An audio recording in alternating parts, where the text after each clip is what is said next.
नहीं मिलेगी ऐसी सास बहू। दिल्ली के एक इलाके में एक महिला अपने बेटे और बहू के साथ रहती थी। अरे बहू देख तो जरा, कौन इतना दरवाजा पीट रहा है। अरे किसे क्या हो गया है, लगातार दरवाजा धड़ाधड़ पीटता जा रहा है। देखती हूँ मम्मी, पता नहीं सुबह सुबह कौन आ गया। बहू दरवाजा खोलती है तो देखती है कि बाहर एक लड़का खड़ा था। थोड़ा गुस्से में था। अरे मैडम, आपकी ऑनलाइन शॉपिंग ने परेशान कर रखा है। बार बार आप अपना सामान वापस लौटाती हैं। कभी एक बार में सामान आता ही नहीं। अरे कैसे बात कर रहे हो? मैं कंपनी को फोन करती हूँ।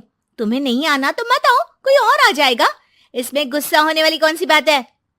अरे बहू क्या हुआ, किससे बहस हो रही है? कुछ नहीं मम्मी, वो ऑनलाइन वाला लड़का आया है, उसी से बात कर रही हूँ।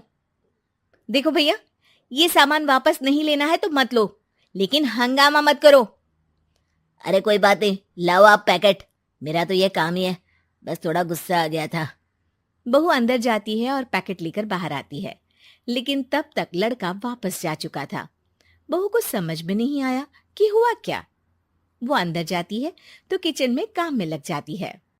अरे बहू, तुम्हें ऑफिस नहीं जाना क्या? कितनी देर हो गई? किचन से आवाज आती है। जाना है, लेकिन इनका नाश्ता तो बना दूं। और उनकी चिंता मत करो, तुम अपना नाश्ता लेकर जाओ, मैं बना दूंगी नाश्ता। अरे तेरा ऑफिस भी तो जरूरी है ना, कितना काम करेगी। ठीक है मम्मी, जाती हूँ। रात का खाना साथ में खाएंगे। इसके बाद सास ने दरवाजा बंद कर लिया। शाम को डोरबेल बजी। सास को लगा कि बहू ऑफिस से लौट आई है, लेकिन दरवाजा खोलते ही सामने एक पुलिस वाला है। राहुल यानी कि उसके बेटे ने उससे पूछा, कौन है माँ? अरे पुलिस आई है बेटा, तुम्हारे बारे में पूछ रहे हैं। अच्छा, अभी आया माँ। आप ही राहुल है? हाँ जी, मैं ही राहुल हूँ। आपकी पत्नी का नाम विनीता है? हाँ जी, लेकिन आप ये सब क्यों पूछ रहे हैं? और कहाँ है मेरी वाइफ? देखिए, परेशान मत होइए, आपको मेरे साथ चलना होगा, मैं आपको रास्ते में पूरी बात बताता हूँ। मैं आपके साथ थाने क्यों चलूं? कोई क्रिमिनल थोड़ी ना हूं मैं। अरे मैं आपको थाने नहीं ले जाने आया हूं, बल्कि आपको मेरे साथ अस्पताल चलना है। राहुल परेशान होकर पूछता है। क्यों, क्या हुआ? देखिए, आपकी पत्नी का बड़ा एक्सीडेंट हो गया है और वो अस्पताल में भर्ती है। बस किसी तरह से आपका पता मिल सका, इसलिए हम आपको लेने आ गए। राहुल हड़बड़ी में माँ को बगैर बताए पुलिस वालों के साथ घर से निकल जाता है। सर, क्या हुआ मेरी पत्नी को, कुछ तो बताइए। देखिए, घबराइए मत, वो आईसीयू में है, अभी कुछ कहा नहीं जा सकता। कुछ देर में सभी अस्पताल पहुंचते हैं। डॉक्टर साहब, मेरी पत्नी ठीक तो हो जाएगी ना? कैसी हालत है उसकी? देखिए, अभी कुछ कहा नहीं जा सकता है। सिर में चोट है और खून बहुत बह चुका है। शायद खून की भी जरूरत पड़े। ठीक है, मैं खून देने को तैयार हूँ।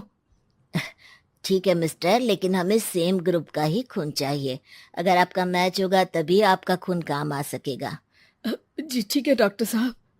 तब तक राहुल की माँ भी अपने एक पड़ोसी के साथ अस्पताल पहुंच चुकी थी। अरे बेटा, क्या हुआ? बहुरी कैसी है? माँ, कुछ कहा नहीं जा सकता। अरे बेटा, परेशान मत हो। अरे बहू को कुछ नहीं होगा, वो दिल की बहुत अच्छी है। माँ बेटे बैठे हुए इंतजार कर रहे हैं। सर, आपका ब्लड मैच नहीं हो रहा है और ब्लड हमें अभी चाहिए। अरे बेटा, डॉक्टर साहब से बोलो ना मेरा ब्लड ले ले। अरे माँ, आपकी उम्र हो चुकी है, आपका खून कैसे ले सकते हैं? अरे बेटा, वो बहू कम मेरी बेटी ज्यादा है। उसने दिन रात एक करके इस घर को एक डोर में बांधा हुआ है। अगर वो डोर टूट गई ना, तो मैं अपने खून का क्या करूंगी?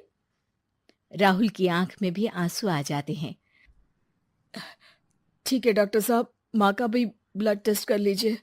अगर मैच हो गया तो ठीक है, नहीं तो किसी और को फोन करता हूँ। डॉक्टर ने तुरंत ब्लड सैंपल लेकर भेज दिया। कुछ देर बाद माँ जी का ब्लड ग्रुप मैच कर गया है पेशेंट से। माँ जी तैयार है ना? माँ, क्या सोच रही हो? अरे बेटा, यही कि बहू की जिंदगी के लिए अगर अपनी जिंदगी भी दांव पर लगानी पड़े तो कम है। वो दिन रात हमारे लिए लगी रहती है। हाँ माँ, वो तो है।